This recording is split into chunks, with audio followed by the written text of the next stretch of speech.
Hello, and welcome to another segment of Investment Management Foundations.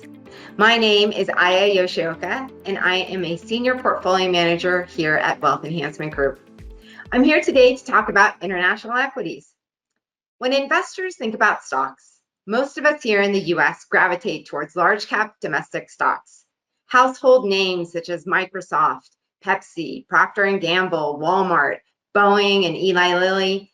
You might feel that you aren't as familiar with companies outside the United States, but I'm sure you have heard of companies such as Adidas, Nestle, Toyota, Sony, or L'Oreal. And one of the benefits of investing in companies or funds that hold international stocks is that you can increase your portfolio's diversification.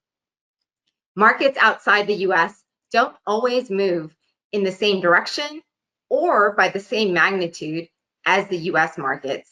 So owning pieces of both international and US stocks can spread the volatility and risks across more securities. But spreading out the volatility sometimes comes at a cost, especially when the US equities have been outperforming for quite some time. You can see on this chart that US stocks have performed well relative to international stocks since 2011. However, if we go back further in time, there are periods when international stocks outperform US stocks.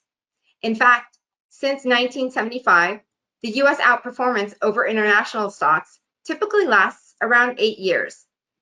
And we are currently at 13.3 years in the current cycle of US outperformance based on a 5-year monthly rolling return as seen on this chart. Another great statistic to think about is that since 1988, the US equity market has only been the top performer across all markets over a calendar year 4 times.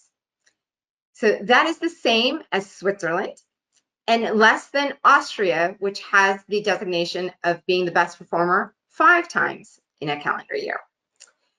And after long periods of outperformance by US stocks, another thing to consider is that international stocks currently have more attractive valuations, and getting exposure while valuations are below long-term averages can lead to above average returns over long market cycles. Investing outside the United States does bring additional risks, such as geopolitical risks, interest rate risks, and liquidity risks.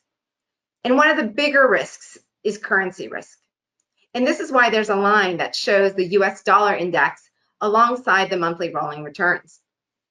As we mentioned in our segment on the US dollar, when the US dollar is weaker, international stocks tend to outperform, but timing exposure to international stocks based on your outlook for the US dollar is not the goal. However, investors should consider international investments hedged in US dollars to dampen some of that impact of currency fluctuations.